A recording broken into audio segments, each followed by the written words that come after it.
There's new trends in the labor markets. We're going to show you where there's growth and where there's contraction. We're also going to show you the biggest shakeup to the jobs market we've experienced in quite a long time. And there's also something new we've never done here before. I think you're going to like it. Starting off with ADP employment figures were released earlier today. The number was good, adding 183,000 jobs. This represents 6 consecutive months with at least 175,000 additional jobs added to the labor market. That's good. I don't know when the last time we had that kind of streak.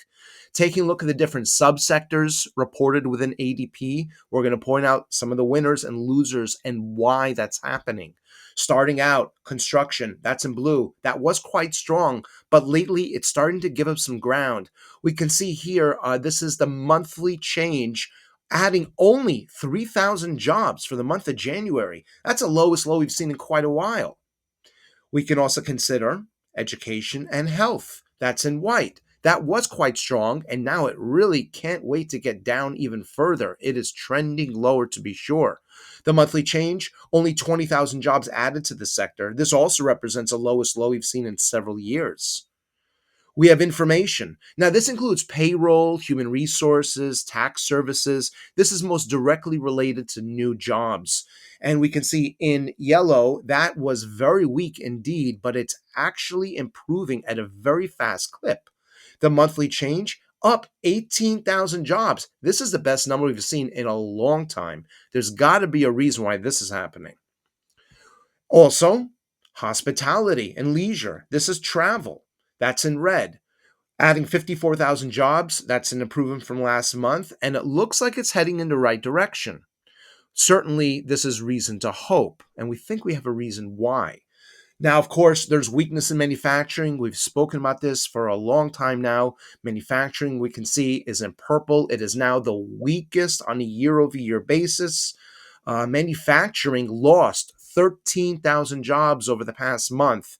And the month prior to that was the only job gain we'd seen in quite a while, actually. We have the Empire State Manufacturing Index for some comparison purposes, down to negative 13 on that scale. That is the lowest low we've seen since July of last year. Manufacturing does not give us any reason to celebrate at all. So to go back to some of our outliers, construction is weak, probably related to the weakness we're starting to see in the housing market. Construction spending is waning.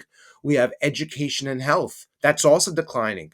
That could be the result of AI innovation. There's a lot being written about this. This is the Cleveland Clinic, how AI is being used to benefit your healthcare. But when they say that, we have to anticipate there might be job losses. 19 major impacts AI is having on the healthcare industry. This is from Forbes. Also, education. This is from the World Economic Forum. So, healthcare and education, now AI is being applied quite generously to these sectors, but it's probably translating into job losses that we can see in the numbers. Information, remember, that was a tremendous improvement. Maybe there's a sign of resurgence, a feeling of optimism following uncertain times in the elections, and maybe that is showing itself in the data as well. Maybe that's also showing itself in the hospitality and leisure. Cruise line stocks are strong. Discretionary spending is up. And then, of course, we can't ignore the weakest of all, manufacturing. That's the weakest of all sectors, and certainly not giving us any reason to be happy. Now, here's something new. Here's my take. Today, we're going to try something new. We really enjoy exploring the data sets and discovering new trends, but perhaps we haven't done such a great job at connecting the dots and showing why this data is so important to our financial lives. The jobs market is shifting. AI is a real thing, and it's going to change the way we do business. It'll create new jobs that until now do not exist. It'll also wreak havoc on other industries in ways we may not yet anticipate. Is there a way we can know what will happen? The answer is yes. Where are the answers? Everywhere. I'll tell you a little trick in stock research that I've used many times. It's actually quite easy. I remember it was around February 2020, and there was talk of this very contagious virus that was spreading globally. China, Italy, the US, everywhere. So I searched Yahoo Finance, Bloomberg, MarketWatch, Investing.com, CNBC, Barron's, many others. I was specifically looking for articles that mentioned stock symbols that may benefit from the situation. Each article included their own special list of biotech and healthcare stocks. Your list may have 20 symbols or more. Now, the way to narrow this down is to simply find the most popular stocks, those companies that nearly all the articles mention. We will never have enough time or resources to do this stock research from the ground up on our own. But the good news is the work has already been done for us.